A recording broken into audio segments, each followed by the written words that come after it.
Welcome to the party. I'm not here right now, but I want you to listen very carefully. These guys are very funny, so pay attention. Enough talk. It's showtime.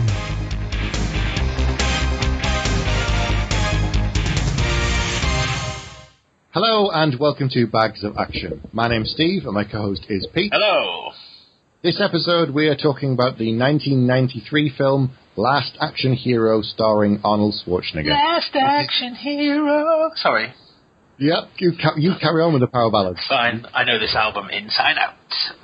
Okay, well you can sing more of it later on at the end, I think. Excellent, thanks Steve. You're welcome. I was going to say, so this is part 2 of our trilogy to Schwarzenegger, and we haven't come up with a name yet. So, Last Action Hero, this was your choice. Yes, it was.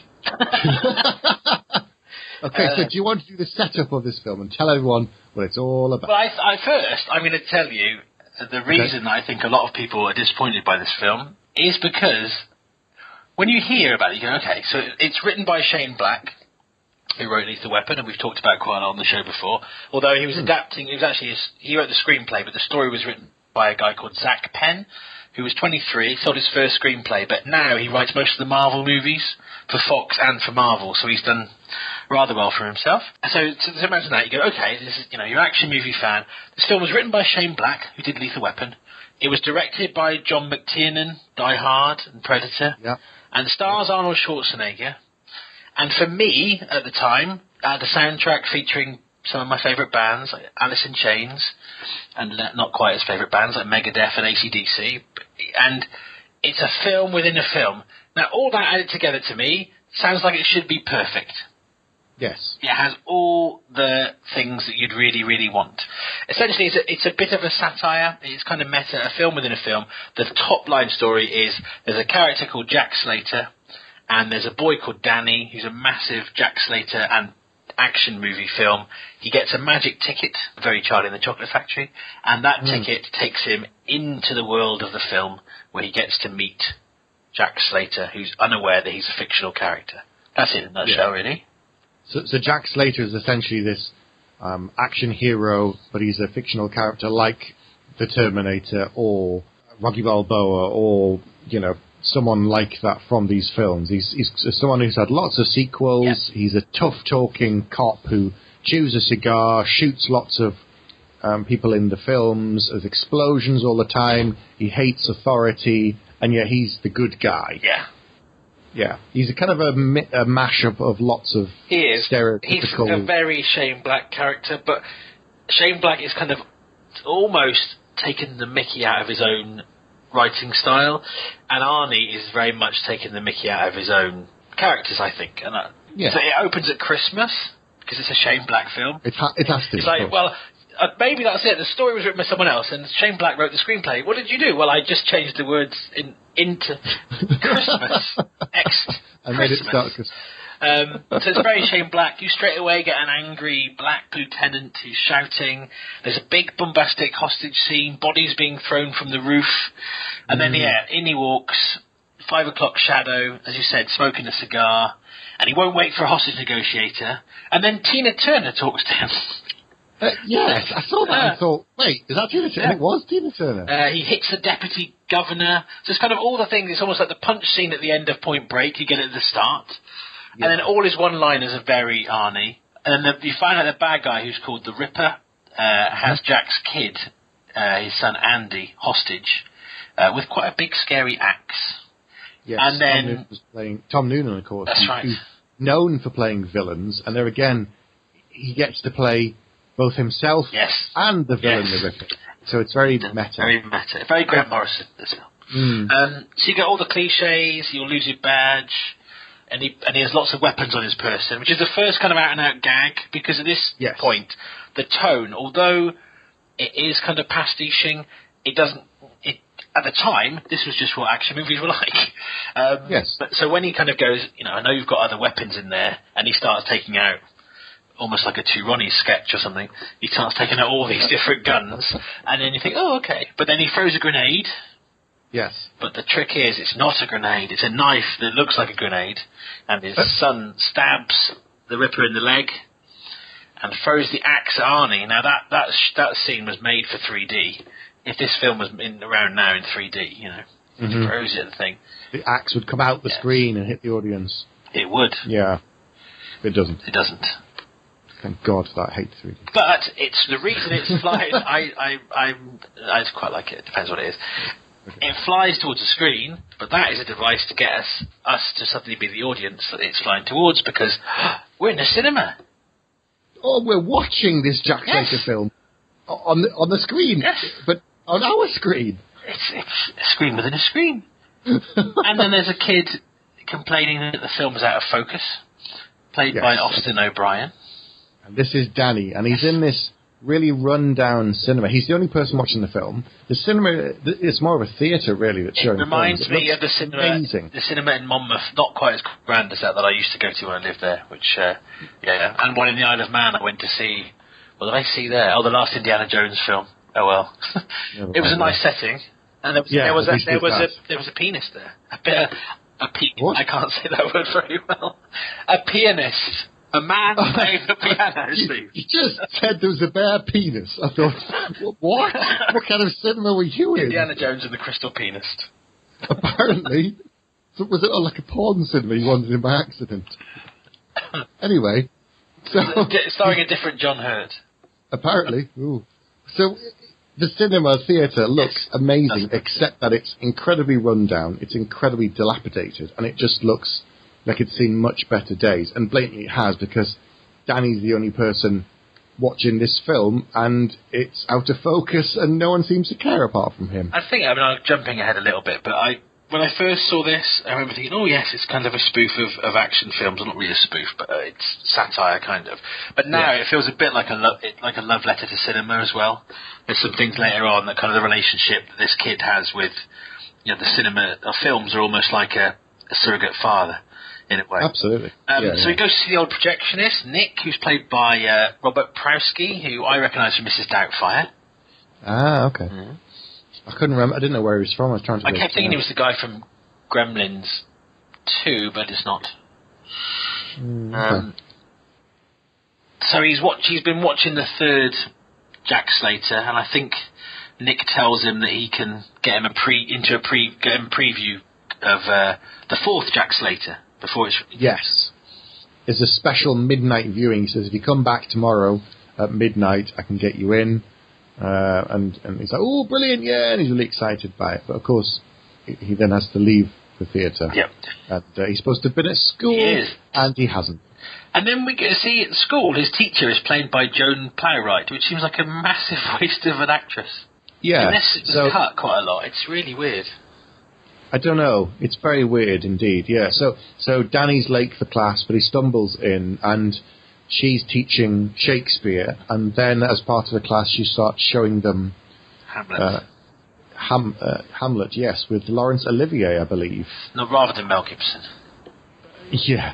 And it's, you know, the classic version, and very, very black and white and amazing, and then Danny's bored by it, essentially. He starts to daydream, as you do. And he imagines Jack Slater. He keeps saying, oh, stop talking. Just get on with it. Just stop talking about doing something. Take action. And then in his imagination, Jack Slater is in the film, is in Hamlet. And he starts blowing people up. He starts shooting them. He starts stabbing them with swords.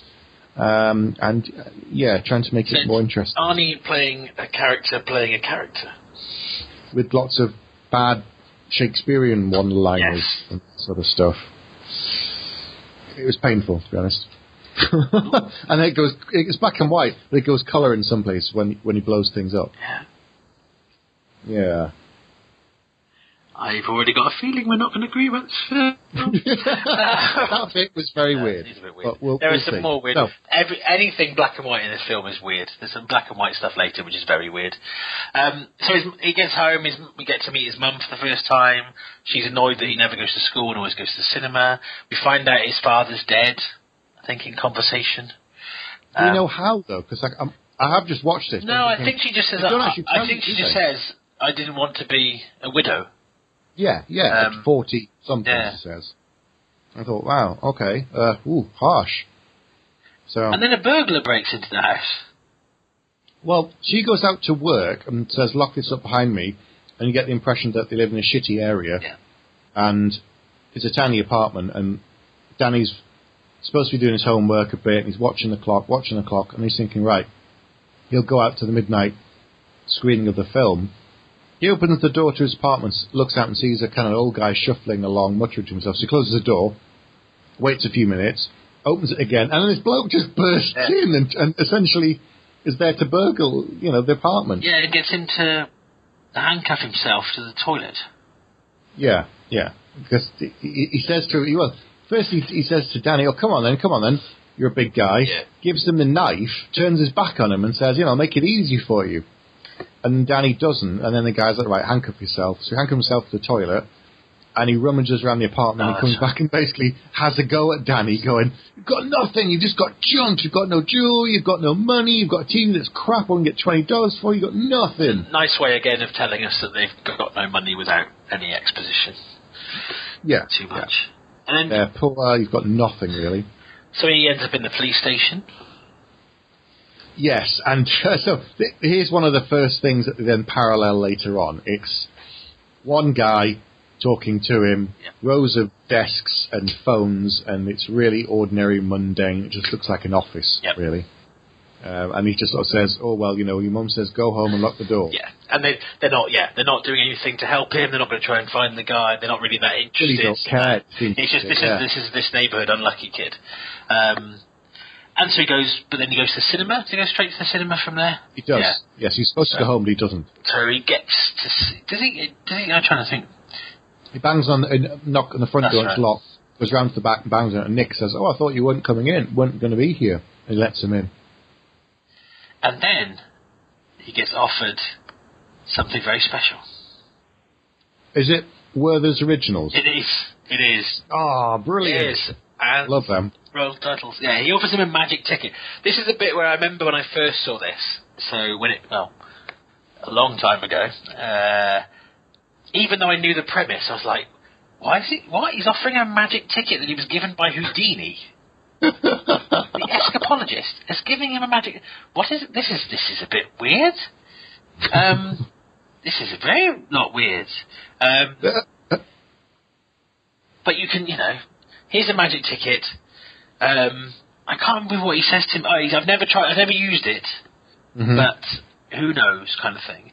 But anyway, you can watch the Jack Slater film before anyone else, and then you get fake titles. Now, did you notice anything about these fake titles? The titles for the Jack Slater film? No, I didn't. They're the only titles in the film. Oh. There is no title for Last Action Hero, so even more meta, the first titles you see are for the film within the film. Why? Okay, right, weird.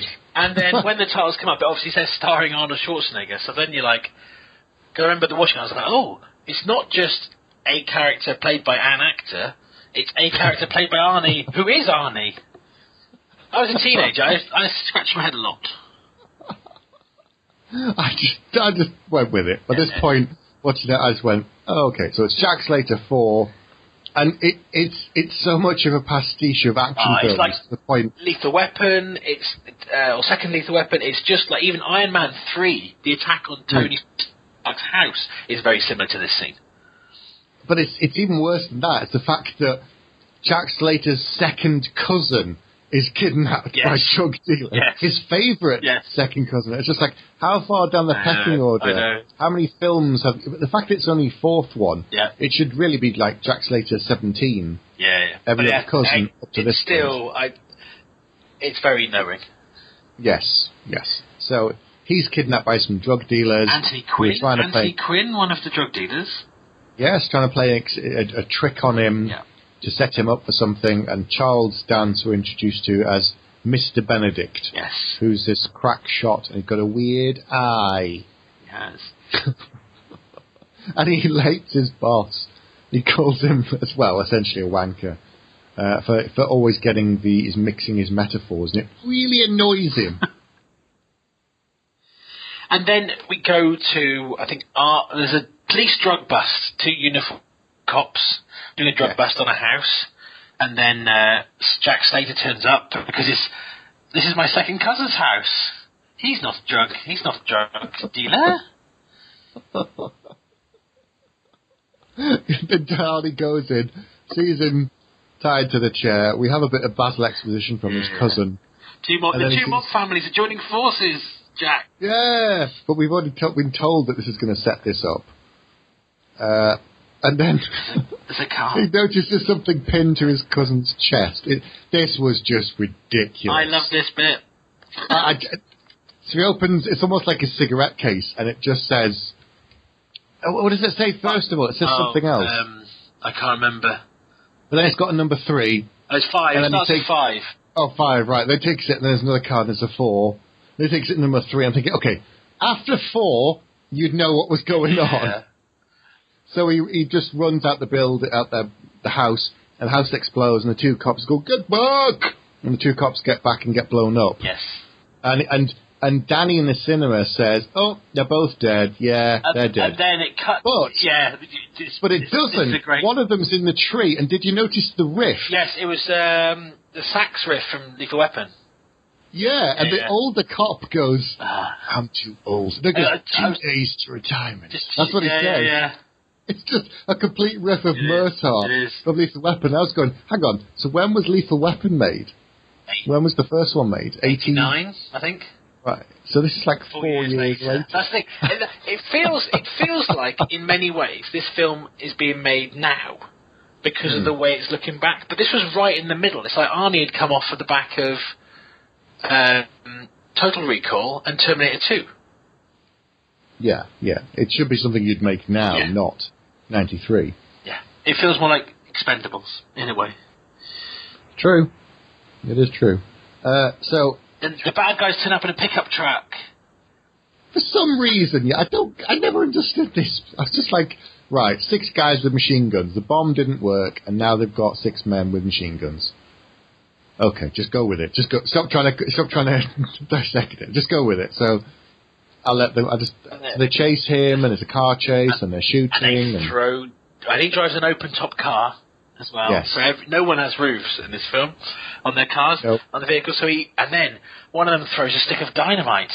Again, which would have been brilliant in a 3D film, and Big Gun is playing by AC/DC, and the dynamite sticks flying through the air, and hang on, the magic ticket has sparkled, and the dynamite has landed in the aisle of the cinema. Yes, and Danny's getting scared and worried and freaked out, so he dumped his popcorn on it to try and attempt to put it out, starts running up the aisle shouting for Nick, and then it explodes. And obviously I knew the film wasn't over, but I thought at that point, surely he'd actually be dead, given that it was dynamite, and he was about 6 foot away from it. But it's cinema dynamite, it's not real dynamite. Oh, okay. Phew. The disbelief in that dynamite had been suspended.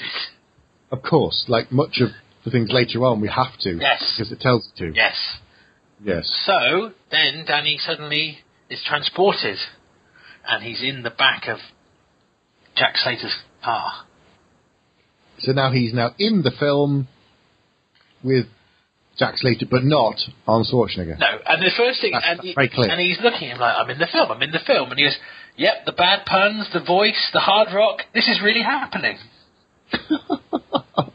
It's very strange. And just imagine Arnie's like, well, you think the puns are bad?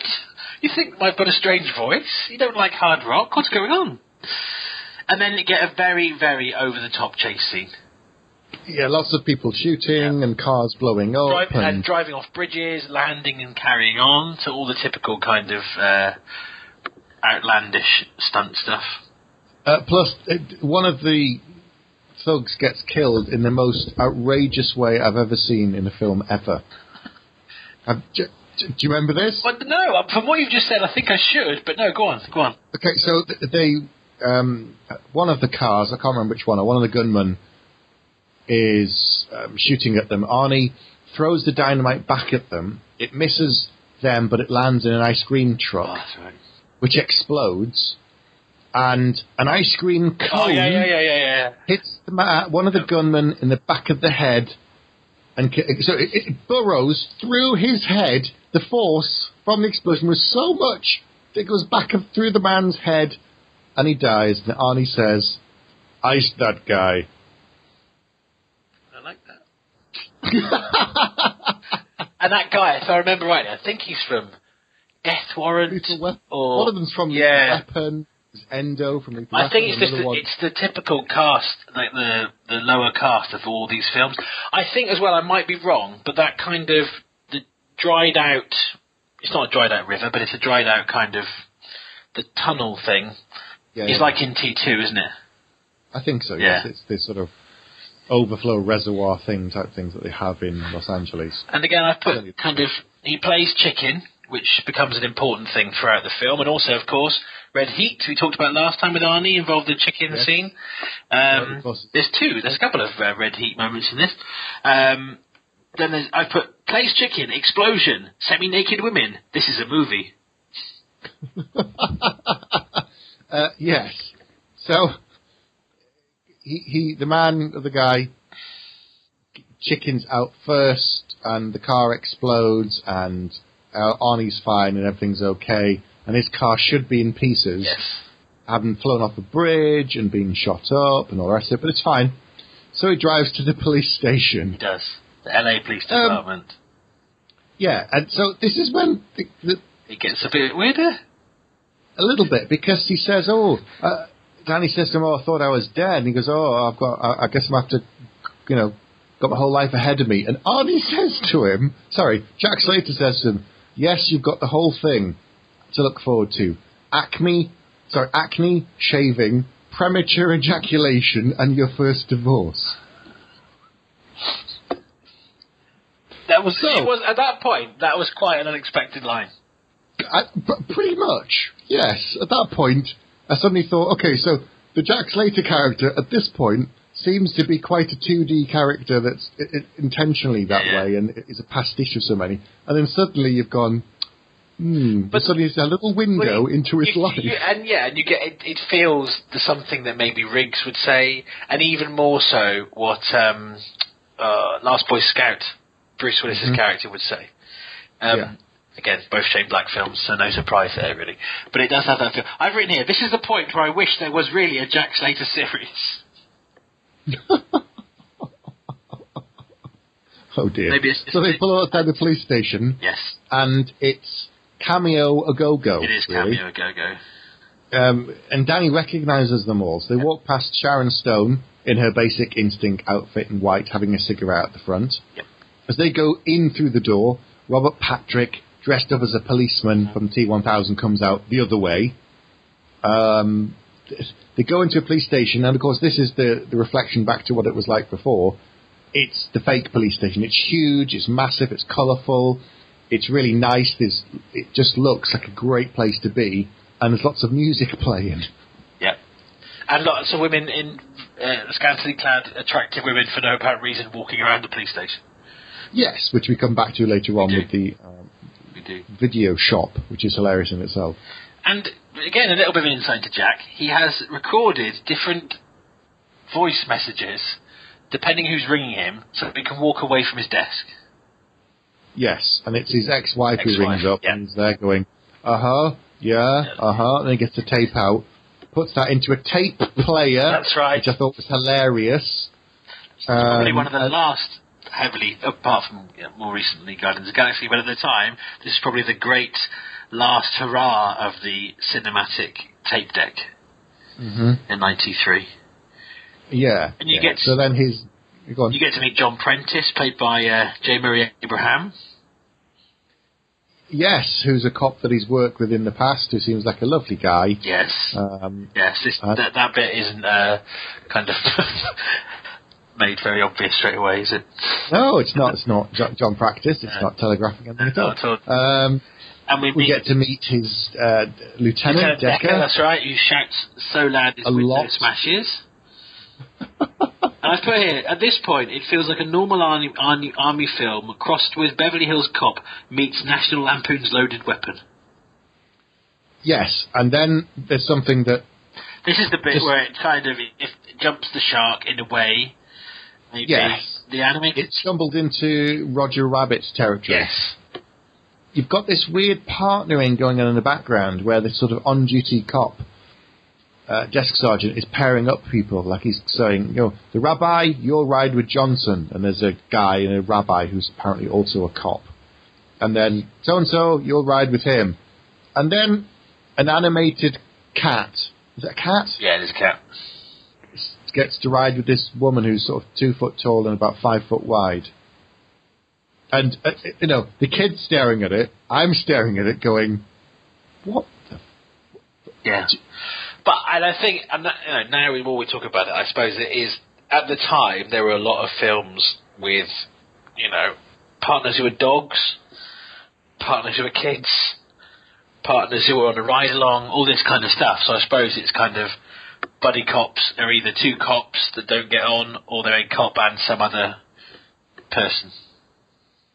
Hence why Lieutenant has no problems assigning the kid to be Jack's partner, because he seems to know a lot of things. And Jack's like, and of course he points this out to him.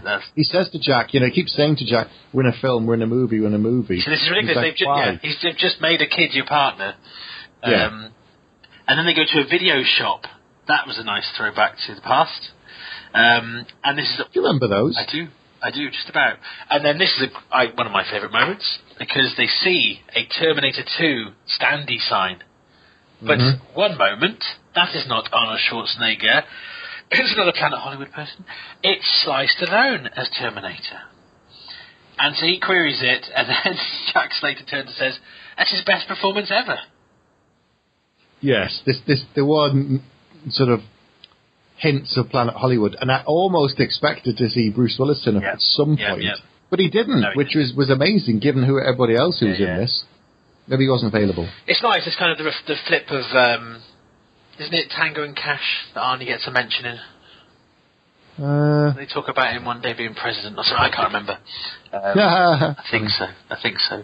And then this is a nice moment. It depends I've done screenwriting courses in the past, and one of the first things I was told was, if you're putting a phone number in a script set in America, always put 555 as the phone number, because it's the only number sequence that isn't used. So if you put 555, nobody in the theatre will copy the number and then ring it up. Or if they do, they won't be able to get through to anybody. That was the reason. So in this, they asked the attractive lady, along with all the other attractive ladies in the video shop, he asks her for her phone number, and she says it's 555. And he says, and what's your phone number? 555. And then he's like, that's really weird. It's like, no, not really. That's just the area code for here. The kid, and then the kid knows where Frank was tortured. As well. Yes, because he said, how could I possibly know that? And he essentially leads Jack Slater to the house where his cousin was tortured. Yeah. He recognises the place, and he goes, it's there, it's full of villains. And he goes, all this training, all of this cop thing, all of this thing, if all I need to do is drive around and wait for you to point out the houses, I should have done that instead. And the good thing here as well, they've started to talk about, it started to get very self-referential, and then so Arnie sends himself up, and he goes in and says, I'm Arnold Braunschweiger. But who answers the door? Odd Job. Yes! I thought, is that Odd Job? Because why does he look so young?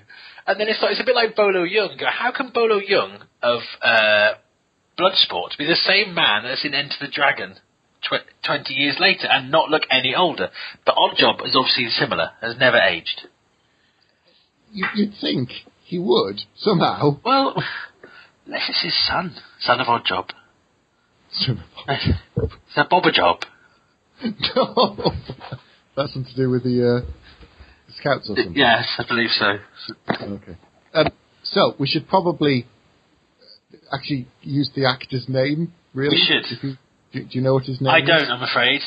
It's Harold Sakata. Aha.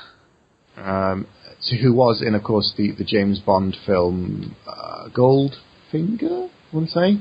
Yes, I believe so. Goldfinger. There you go. Goldfinger, yes, it is. In 1964.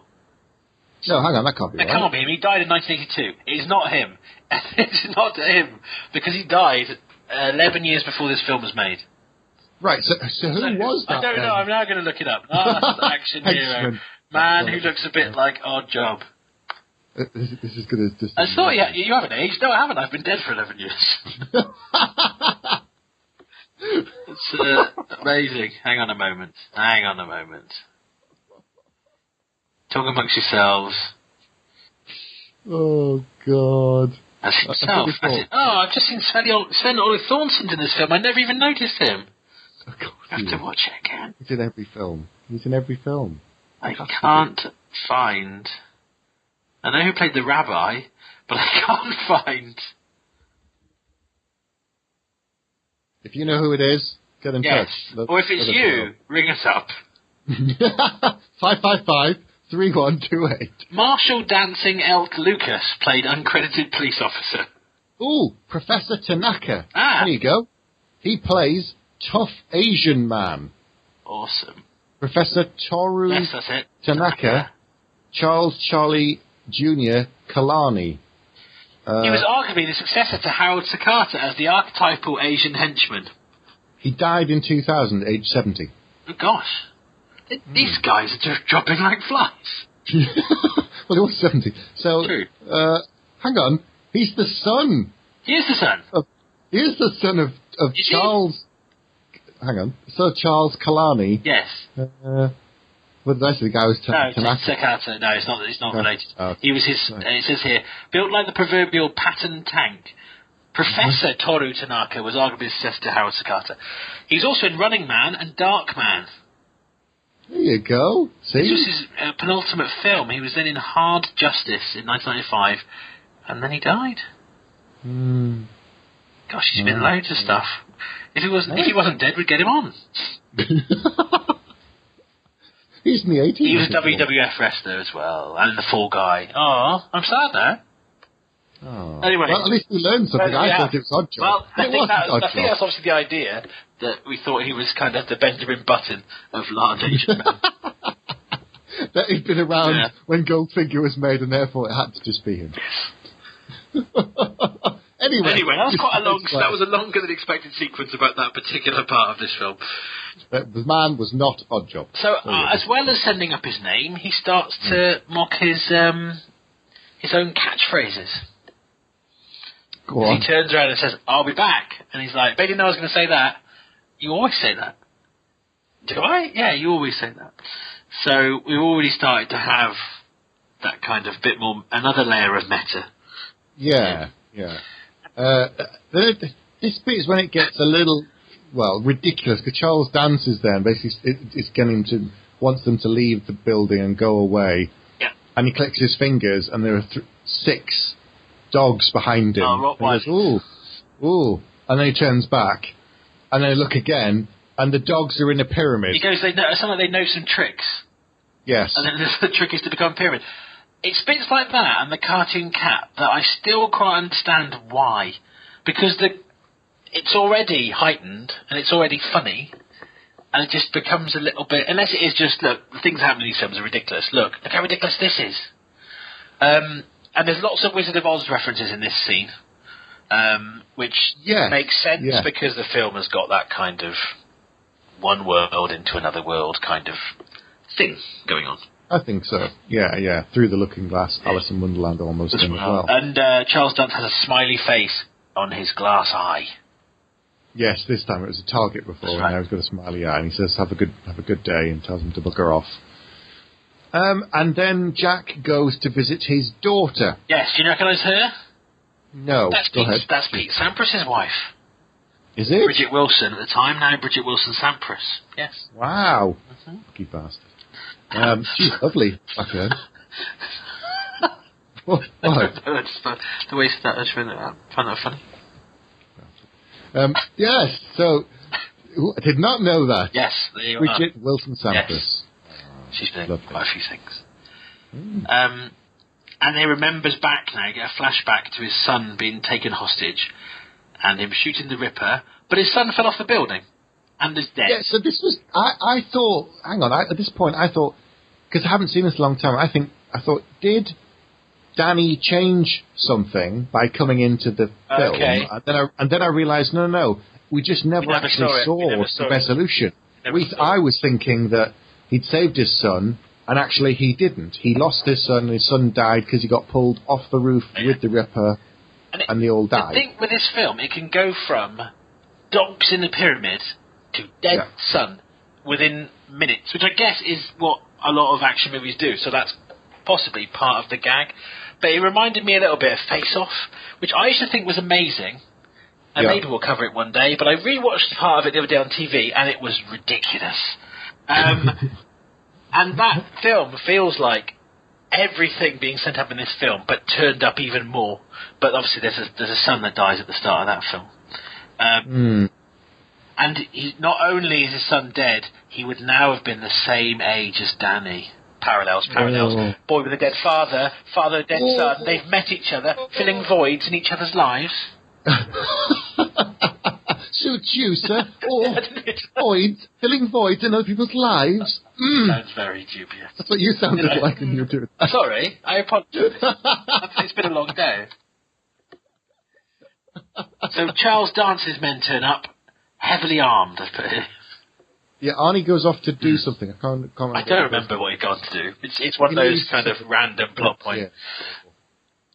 Something. So they grab the girl, they grab Danny, but the daughter is very good at martial arts. I like that. I like the fact that they didn't make her just a wuss. So this guy is supposed to, I don't know if he's supposed to kill her or just hold her hostage. And she starts screaming, like, really, really loudly. And you're thinking, oh, what's that? And he slaps her and she screams. And then she just screams again for no reason. And I thought, what is going on? And she essentially kicks his ass and snaps his neck. Yes. And she's still screaming and breaking stuff as if he's beating her Which up. I think makes sense. Like in Commando, the daughter gets taken, you know. Yep. But you'd think, in reality, if you were this kind of person, you would teach your kids to handle themselves. Yes. And she's rock hard. Yeah. She kills the thug and then comes out with the gun and essentially is pointing it at Charles Dance. And it's like, okay. And then it all goes wrong. Go on. Jack turns up with all his guns blazing. Car chase. Danny goes after them and plays chicken on the girl's bike. Yes. So this was really weird. It ran me in some way of Commando again. Yep. Because right at the beginning, they take his daughter and he's running after them and the car's going down the hill and he's chasing them on foot. Then you get the kind of E.T. bit. Yeah, there's a hot miles where he goes through the air. And it's also at this point where Danny realises that even though if he wants to play chicken, that would be fine if he was the lead, but he's the comedy sidekick. And because he's comedy sidekick, whatever he does won't work. Mm-hmm. Which I quite like. And yes, he suddenly realises within the rules of the film, he could die very, very easily. And he's not the hero. No. And the other bad thing at this point is that Benedict has the ticket. Yes, because he's took Danny's everything off Danny and he finds it, and then he realises later on that there's something weird about it, and that he puts his hand on a wall and his hand goes through it, and he begins to piece it together. But yes, they get away. They got away. They do, and then things start to ramp a bit because Benedict watches an episode of The Twilight Zone, which makes him think, hang on, this ticket could take me to other dimensions. Yes, they kind of very, very quickly don't skip over the fact that he's put his hand through a wall that would freak shit out of him. It would, but I guess he's a fictional character, so he doesn't mind. It's starting to feel like it's drifting into Roger Rabbit territory with the fact that, you know, you've got spoilers for Roger Rabbit, you've got a toon who becomes a person, who then goes back to being a toon and all that kind of thing. It just starts to feel very 2D, like he's locked within a 2D world that he wants to get out of. So, and I think this is the point where Danny again is still trying to convince Jack Slater that he's not real. So he writes a word which we assume is a swear word down and hands it to him, and he can't say it. And he goes, "You can't say it because this is a PG-13. That's what it is." And at this point, they find the glass eye, and it says "Vengeance is," and they twist it to read the words stupidly. The second problem, and this is a recurring thing, which I guess again is another part of the satire, that they turn it into the spells the words "vengeance is mine" and a bomb. The second of many bombs in this film goes off. Yes, and it blows up the entire house and then sat in the middle of it. And of course, because it's a movie and no one ever actually really dies, the house blows up and they're just there with their clothes shredded and Jack gets shouted at by his lieutenant. He is. And he's fired for this. Decker is so angry his words make no sense. He asks for Slater's badge. And that keeps in keeping with buddy movies, doesn't it? And he clears his desk. But he gets invited to... This is the bit I don't like of this film. Leo the Fart's funeral. I repeat, yes. Leo the Fart. That's right. I don't know. Because I really didn't like this film when I first saw it, and I remember being fixated on this bit and it making me like it less. So we get to see Jack's apartment, which feels very Lethal Weapon. But the weird thing is, when I first saw it, and maybe it's because I was that much younger, Danny did my head in. I thought, you whiny, annoying, repetitive, know-it-all brat. Watching it now, maybe it's because I'm a lot older and I'm a parent, I'm like, this kid's talking sense. Listen to him. He's a film fan. He knows the rules. Just listen to him. So I really like the character of Danny, watching it now. But at the time, I was like, I couldn't stand it. And I think maybe because I was so used to... I didn't expect this to be like a Twins or a Kindergarten Cop or whatever. I expected it to be... I don't know what I expected it to be, really, but a more typically Arnie action film. And I think I was just so surprised. And the kid, I think, at the time, in my head, was to blame. And I didn't really get the referential stuff. Now I do. And I actually think the character's really good. Okay. And I think here they get the typical quiet moment you get at this point of a film where Jack just wants to be a decent cop, but he keeps getting into crazy situations. Of course they're crazy. They get more and more crazy in their sequels. That's why, because you're in a sequel, which I thought was very clever. And again, from someone like Shane Black, who wrote Lethal Weapon but didn't do the sequel, and a few of his films have been taken further without him involved, whether that was a little kind of nod. And again, going back to what you said before about the second cousin, it's kind of, we know it from Die Hard, don't we? The more they make, the longer they stretch that piece of string until it snaps. Yeah, the further away the relation was, that it needs his help. Yeah, it's almost down to the fifth cousin by the end of the last one, which I've still not even seen. I think it's his son. I haven't seen it, and I'm not sure I will. I think it's a PG, and just the reviews of that was, the fourth one wasn't very good, but apparently this is like 10 times worse. I may watch it one day. I don't know. Right. Die Harder or something. Die Hardly worth bothering with, I think. Yes, sounds like it. So Leo the Fart is stuffed with TNT. Yes, and they need to go and save everybody. Yeah, they've basically... They deliberately killed him, stuffed him with TNT, and they're going to make him explode and to blow up the other mob leader. But this is quite interesting, because Danny says, we've had 2 bombs in this film already. There won't be a third. He's wrong. Yes. But this is when we then find out about the dirty cop. Yeah, the dirty cop who seemed like a dirty cop is a dirty cop. Abraham Murray is dirty. Ooh. He pulls out a gun. Yes, he manages to corner them. He manages to get them... There's a nice little nod here. Danny's told to handcuff himself to a drain pipe, which he did. Conveniently, somehow, he's still got the handcuff key from his world that opens any pair of handcuffs. And, remember, these are the ones he put his hands down the toilet for. So he's got a pooey key that he's kept in his pocket that didn't fall out the entire time. But anyway, because he's in a film. If he was in the real world, it wouldn't have happened. But because he's in a film, yes, it's plot. That key opens all handcuff keys. Plot device. Well, that key is actually a plot device. Yes, it was. So he then turns the tables, but the other guy turns the tables on him. So he pulls a gun. He points a gun, and they're going, I'm going to frame you. And then he tells him, he said you're a typical villain because you can't shut up. Yes, and at this point I really started to struggle, because they're saved by Whiskers, the cartoon cat. That's true. And who does the voice? I don't know. Danny DeVito. Of course. Which again, little nod there. Mm-hmm. Twins? Twins. What year was Twins? Yeah. What year was that? I think it's before this, because I think there's lots of people in this that have been in Arnie films before. Hang on a moment.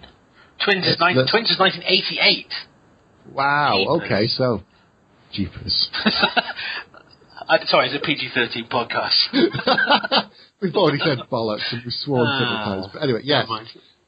So Jeepers. Yes, sorry. Danny DeVito is Whiskers the cat. But at least, I suppose the only thing here, at least the scene earlier was foreshadowing this, and it wasn't just pointless. No, it's a bit shit. This section's a bit shit. The whole of this funeral bit is probably where it feels like the film is kind of maybe just laying it on too thick. And just trying too hard to be funny, maybe. Yeah. So Slater then has to go and try and steal the corpse. But he cleverly disguises himself by wearing a baseball cap. Yes. And goes up to the roof where the funeral's being held. Well, Danny drives a crane. Yeah. But it's weird because he just runs towards the crane waving a gun and everyone just runs off. Yeah. And he's like, oh, God, no. So he has to try and learn how to drive the crane in about 20 seconds. Yes, he does well. He does well in this film to learn various vehicles in very short spaces of time. And then Slater opens the coffin. This man isn't dead! Yes, and he says, hello, save me! Or something. Then he puts him out. This is quite funny. He puts him on a fire list and walks off and he says, is there a doctor here? And this guy goes, yes, I'm a doctor. Because obviously it's a film, so therefore things really happen. And he's like, and then just swings him round and hits the doctor in the face. Yeah. And he goes, oh, he's alive. I better get him to a different doctor. And he runs off. And then the bomb, which we expected not to happen, has 3 minutes left on it. So there's lots, I think, the amount of films that have bombs and a countdown, and I think it's quite good. This film just lays that on with a trowel. So there's 3 minutes left. All the mob pull guns, including the Granny. The nun. Yeah. Everybody's got a gun. They're all shooting at him. And, of course, they all miss because it's a film. And the wrecking ball knocks them over. Yes, like 10-pin, pins. Slater throws the body over, and then but it hangs on the crane. Oh, and it's caught there, and then he's trying to get rid of it, and he's stuck. So he jumps onto it as well, onto the hook, and he's attempting to kick the body off. And they fall into the glass. Yes, so I think, does the body fall off, and then he lands in the elevator? I think so. And then a helicopter gunship turns up, just about to shoot him, but Danny knocks it with his crane. And they end up dropping the body over the tar pits with seconds to spare. And then Arnie falls into the tar pit, and I thought this was a little Predator nod, because he comes out covered in tar, looking a bit like he does covered in mud at the end of Predator. It's true. And then, of course, because the body is in the tar pit, it explodes. But it doesn't just explode. It just does a giant fart. Hence the Leo the Fart name there. And of course, then a little nod to Roadhouse, intentionally or otherwise. The daughter turns up in a monster truck. Yes, with flames down the side of it. And Arnie just gets a paper towel and just starts drying himself off. And Danny's going, do the movie, because they'd be stuck to you. Anyone else, but you've cleaned it. Within 30 seconds, he's dry, and he's cleaned himself with 2 paper towels, and there's no tar on him at all. And so now Benedict, Charles Dance's character, kills his boss. Yes, he's annoyed at him. Yeah. He says, you always get things wrong, you're stupid, you're a moron, and he shoots him. And he's planning to move between parallel worlds. And at this point, I think he says he's going to steal things and then bring it back. Then there's a moment that I really didn't like. Okay. I think this is where it jumped the shark for me. Because he breaks the fourth wall. Okay. So a character in the film talks to us, the audience. Right? So if we're to believe that Danny is real and to care about his fate, and that any of these characters within the fictional world are real and therefore a threat to him, it just lost it for me at this point. Because at this point, any suspension of disbelief was shattered because he talked to us, the audience. And I just went, oh, balls. So I dozed through the rest of the film.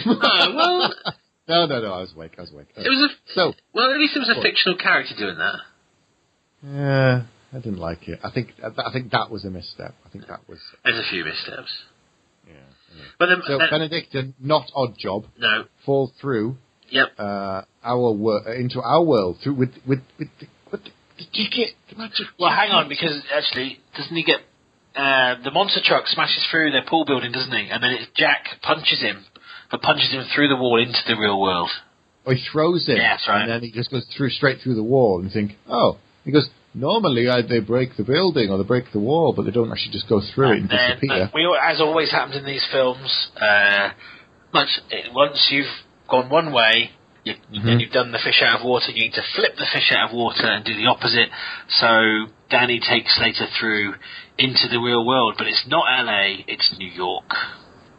Yes, and now you get exposure to the real, a real world as much as Danny knows, in that nobody cares about anything. It's really grimy, it's really seedy. Yep. There's crime everywhere. And Benedict gets in a taxi, so the first thing Slater does is pull out his massive gun and goes, don't worry, there's going to be explosions. And he shoots the car, and then it doesn't explode, and he can't understand why. And then Danny's like, well, it's real world rules. The things that happen in the films aren't going to work here. And what I really like about this from here on in is that as soon as they're there, Danny loses any confidence in Jack at all, immediately. Which I thought was really clever, because I think all the films are so escapist for him compared to his real world and how much crap he goes through. As soon as he's back in the real world, he's like, well, yeah, we're screwed.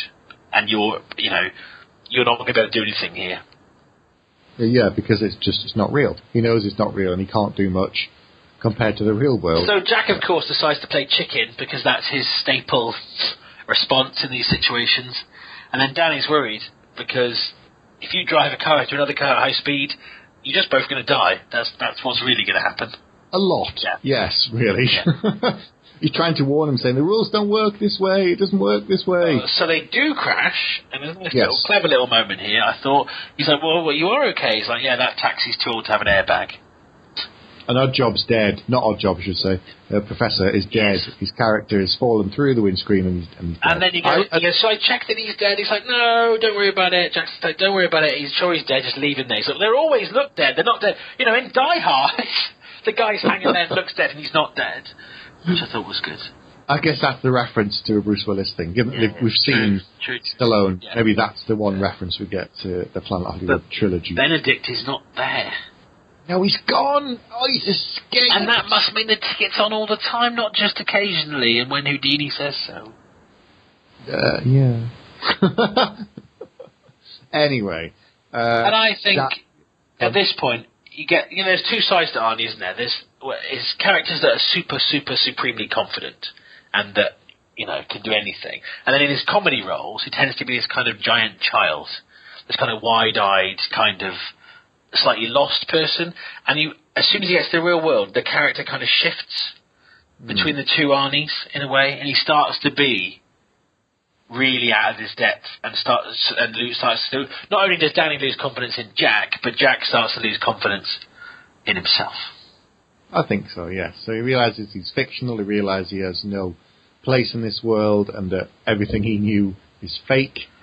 But then he starts to realise that things could be worse because he sees where Danny lives. Well, yes, and he goes to chat to Nick, who tells him what's worse. So they go to see Nick, the projectionist, who'd fallen asleep. Yeah. And this is they go. So rather than him think, oh gosh, you've just got Arnie here in his Jack Slater outfit, he goes, Jack Slater's here. Oh, I was too frightened to use the ticket, but it works. It's like straight away. He believes the conceit, which I thought was bizarre. But then he's like, he says, it's terrible, I'm a fictional character, someone made me up, my son was killed, somebody made my son die just, for kicks. He's like, it could be worse. Politicians, war, famine, politicians, all these things are worse than movies. And then again, they're really layering on the kind of escapism thing. And then they start to say that the cinema's closing down, so you get a feeling that maybe this era of films is coming to an end, which some have said this film is the reason. Well, this is 93, so maybe he knew something already. Yeah. So they go home to the house to meet the mum. As you said, he gets to see that his house isn't great. Now, this is weird, because he introduced himself as Arnold Braunschweiger. Yes. which is, I put here, this is meta in a good way, fun. But then, it's weird. Oh, and actually, I won't jump to that bit yet, but yeah, so at this point, okay, she's going to believe it's Arnie. But no, she hears the name, doesn't say Brown Sugar, you mean Schwarzenegger. At their point in 1993, now I know they're poor and maybe they haven't got a telly, but they have got a telly because we've seen it. Yes, they have. And he is possibly at this point the most famous actor on the planet. Yeah. So the fact that in the real world she didn't recognise him, and didn't recognise him from the films that her son's been watching, although admittedly they don't see each other very often, that's the bit I was like, that makes absolutely no sense. Yeah. Unlike, of course, in fairness, things like the cartoon cat and stuff, at least that's in the film world, but this is in the real world, it doesn't make sense. And then you get to see Benedict sees a prostitute who in a Hollywood film would be Julia Roberts, but here it's someone a lot more seedy. People are stealing homeless people's shoes. Yes, he's like, why would you steal their shoes? And then I like this moment a lot. It's one of my favourite scenes. He shoots a guy. I've just shot someone. I've shot a man. Shoots him again. I've just killed someone. And it's like, keep your voice down. So he said, the real world is much scarier than fiction because you can literally get away with murder. And the running theme for the rest of the film is that the bad guys can win in the real world. Yes, he prefers it. Yeah. So then it goes to the next morning. It does, and this is the bit where I don't understand. Yeah, so Jack Slater has been sat up all night talking to Danny's mum about the world. Why didn't you tell me that Jack was a cop? Because he looks like Arnie. That's why. I didn't tell you, because he would think you're bloody stupid. And how apparently, over the course of the night, he's managed to convince Danny's mum that he's a cop, and Danny's helping him on a case. But I like this bit because whenever we've watched the films, because we've done a run of films like from sort of 89 to 91, 92, right on the cusp really, and we've talked a lot about the terrible misogynistic way that female characters are treated. What I really like is this film gets that. It knows that's what happens. So again, the daughter is strong, and here she goes, "What? You've been talking to my mom all night?" He's like, "Yeah, I've just had a conversation with a woman for the first time. It was quite nice having a conversation," which I think is quite a nice touch. In most action films, it's all about getting together, or they're just a damsel in distress. So actually, the fact that I think it is, does reference. It's very knowing, and then. There's some nice things. He starts to compare himself to the film Witness. And then there's orchestral music. Now, earlier, which I thought was which I'd forgotten to mention, F. Murray Abraham is like, you say, don't trust him, he killed Mozart. In the film Amadeus, I believe. Yeah. So here, there's music on. Oh, what's this? What's this music? I like it. That's Mozart. That's the guy that Prentice killed. So it does some good setups. And in this, it's suddenly, basically, in the film world, Danny's obviously a child, and he finds everything magical, but it's completely reversed. In the real world, Jack sees things as magical, that things like, he's like a wide-eyed kid. Yes, and so he loves classical music, and he likes talking to women as opposed to trying to sleep with them, which he does in his fictional world all the time. Yes, so we then go back, I think, to Mr. Benedict, and we see him recruiting other villains for his evil plan. He's started to move between films, and he's gone to see the Ripper. Yes, as we sat talking to someone in the diner, and essentially he's pulled the Ripper from the film into the real world and sort of saying that this is great, it's a great world, you can win, and you can do whatever you want. And then Jack decides to go and look for Benedict. Well, at this point, I think he says to the Ripper, "What's the plan? What we're going to do?" And he's like, "Kill Arnold Schwarzenegger," because his plan is, if you kill the actor, then there won't be any more films with the character. Now we now know these days that it would be rebooted with a new actor. So if the film was made now, that wouldn't make sense. But in 1993, yes, I just thought Channing Tatum as well. That's spooky. Channing Tatum effect.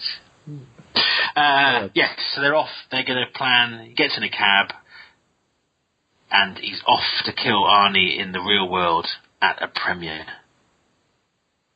Well, at first they start. Oh, sorry. Yes.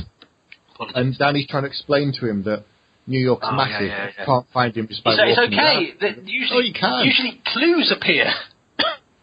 They just appear. He's like, it's the real world. It doesn't work like that. It's pouring rain. Been walking for 5 hours. He's like, look, if you want to give up and go home, you do that. I'm going to keep searching. So why don't you believe in me? You believed in me in all my films. Why don't you believe in me now? You know, because this is the real world. It doesn't work like that. And then, of course, it does, because in the background, Benedict gets in a taxi. Yeah. And they see the newspaper. He circled the premiere. He's got a big cross through. And, okay, we need to go to the premiere. And they're rushing there, very similar to the end of Last Boy Scout. So, again, when I first saw this, I hated Danny. Now I think he's great. When I first saw this, I despised this whole premiere scene, and now it's one of my favourite bits of the film. Ah, right, interesting. Yeah, because I think I was like, but it's real and it's pretend. But there, it's like, you get to meet, Chevy Chase is there, Little Richard is there, and then and the real Arnie. Playing and his wife, and Maria Shriver, playing Maria Shriver. Interestingly, at the time, she's like, "Don't speak to the National Enquirer." And you think, now that we know what we know about some of the things he got up to at that time, yes, definitely don't speak to the press. And she's saying to him, "Don't plug the restaurant. Oh God, it's awful when you do that. It makes you look cheap. And they start don't talking, do it." And he goes, "And at Planet Hollywood, we've got." So you did it again. And so I love the fact that he was willing to do that. She said, "Don't plug the gym or the restaurants in the lineup," and he does. He plugs the restaurants. We get to see Tom Noonan turns up. Yes, but at the same time as the Ripper turns up, so they start to interview the Ripper. Is the Ripper from Jack Slater 3? Look, he's dressed up. The agent is then really annoyed with him, but then over there is Tom Noonan. And I like the agent says, "Nicholson didn't go to the Batman premiere dressed as a Joker. What are you doing?" And then Jim, and we see Jim Belushi. Although I saw an IMDb review yesterday where someone said, "I love the bit where Bill Murray turns up." No, that's Jim Belushi. And he goes, "I don't really like Arnie's films," which I thought was good because they'd been in Red Heat together. Which was 88. This is 5 years before. Damon Wayans is there as well from Last Boy Scout. JCVD turns up. He does. Mm-hmm. Of course, he was cast as Predator, but didn't do it in the end. So it's all, it's all linked. And then Jack is looking for Arnie. Yes. And then this is the bit which ages the film, because MC Hammer turns up and says, "Have we signed the deal yet for me to do the Slater 5 soundtrack?" No, we haven't, and we never will. And they just walk off. And you're like, okay then. All right then. So then they're looking for someone who's going to attack Arnie, and Slater sees the Ripper. Yep. And at this point, Arnie tackles Slater, and the Ripper then misses. And they're like, "Oh, balls!" And the Ripper runs off, but it grabs Danny on the way. Yes. Oh, and then we get a call back to the very first scene. We do, but before that, Arnie has pinned Slater down, which is a great. Yeah. He's like, "If you were going to do a stunt, you should have told me. You're a very good lookalike, by the way." And at this point, all I could think was, why is the premiere in New York and not LA? But anyway. Okay. And the paparazzi are loving it. They're loving the fact that Jack Slater is in character. And the Ripper's on the roof, so yes, it is identical scene to the start, which so many of these films do, that kind of bookend thing. It's just like his son, but real. Yes, and this time you're thinking, well, he hasn't got so many guns, and he's only got one. He hasn't got a grenade with a knife in it this time. Not that we're aware. It's pouring with rain. It is pouring with rain, though. It is. So much rain. So the skipper says the skipper says he's going to rip to the end. No, the Ripper says he's going to skip to the end and just throw him off. Rather than, again, in the real world, rather than all the preamble you get in a film, he's just going to chuck him off the building. Which he kind of does. He does, yeah. And you think, oh, okay. And that's weird, because for the next sort of few minutes, Jack doesn't seem that bothered. Not really, no. But he's just bent on revenge. He takes the axe. And something I learned at a young age is you don't, apart from in an electric shower, you do not mix electricity and water. So, by cutting through a cable, I believe, in the rain with the axe, he electrocutes the Ripper. Yes, he drops it onto the floor and jumps up off the floor, and I think the Ripper says, "I'll be back." I think so, yes, he does, but then he dies, and he says, no, yes, he doesn't say that, actually, ooh, and then he gave with a line, but he doesn't, and then you hear Danny going, hello? Oh, yeah, Danny, I completely forgot you, you're the star of this film. Whoops. Goes to get him, tries to grab his hand, come on, you need to be brave, again, a scene we've seen 100 times, come on, trust me, and he does, but then he's actually in physical pain, so for Jack Slater, actually that really hurt. Yes, he's suddenly starting to realise that the real world is a lot tougher. And then it really hurts. Benedict turns up, and this is a bit where you think they could have shown some of these other villains, but there we go. I'm going to bring Dracula and King Kong and Freddy Krueger all into the real world. They're all lining up. Ready to come through because the bad guys can win here, and they want a piece of the action. Although why they would all follow Benedict and not just turn up and kill him and take over, I don't know. But anyway. Yeah. I don't know. And there's quite a nice moment here now where the rules kind of come into play. Because he keeps shooting at Slater and Danny. He keeps shooting and shooting and shooting. And in films we know that they seem to have an infinite number of bullets. They do. And he shoots and shoots and then click, click, click, and his gun clicks empty. Yeah. And Danny says, you forgot to reload. And then Jack shoots him, but just before he shoots him he says the infamous line, no sequel for you. And kills him, but he kind of explodes. He doesn't just die.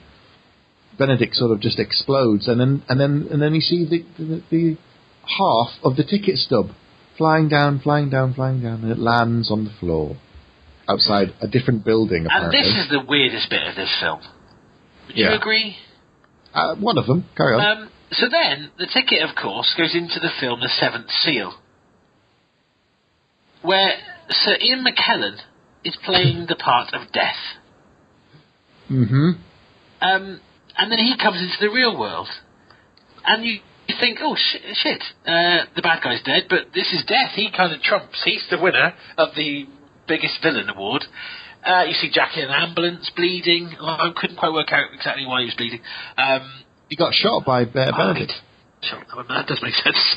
And then Danny pulls a gun and takes over, because they want to take him to the hospital because of their medical training, whereas Danny wants to take him to the cinema because he wants to push him back into the film, because in the film he knows he'll be okay. But when he gets there, Death is there.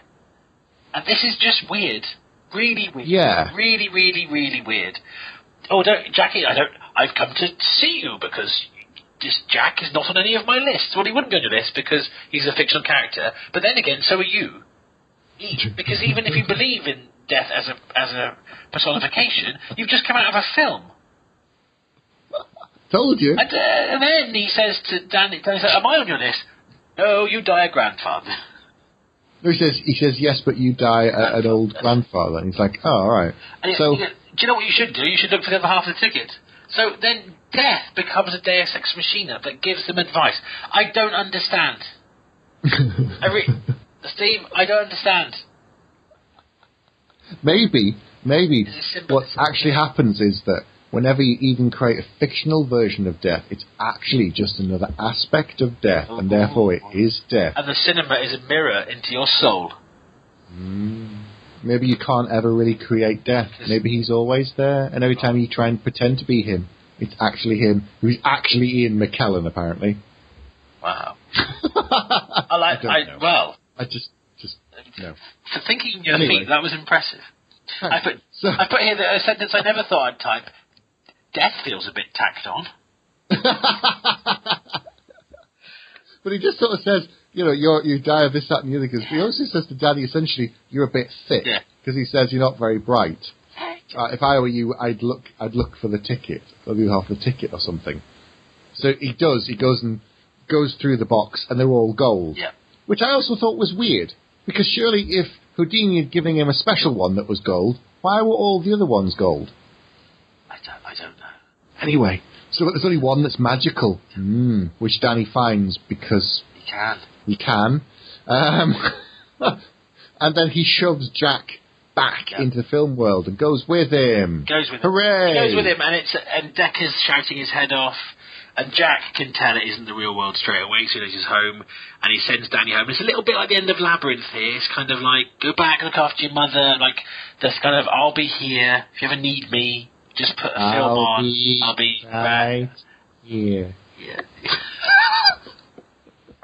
It's E.T. thing. That's true. We've had the kid over the moon. So. And Jack tells him to go, and I quite like this. They kind of all rush around to him, including the cartoon cat. They all run over to see if he's okay, and then the doctor's like, it's just a flesh wound, it's ridiculous. Whereas it was just, he's back to normal. He punches the glass on the door, and Decker shouts at him, you're coming to leave, and I'm the hero, so shut up!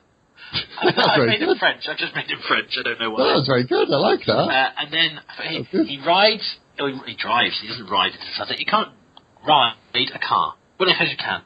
He rides into the sunset, waving as he goes. Yes. And that's it. That the film, and it's the Slater film ends. It does. And then is that the actual credits then for the whole film? I think so. I have no more notes. I have. Okay. Okay. so that's the end of the film. Yeah. The credits roll. Yes. Right. It's the most depressing film in ages. Shall I tell you why? Why?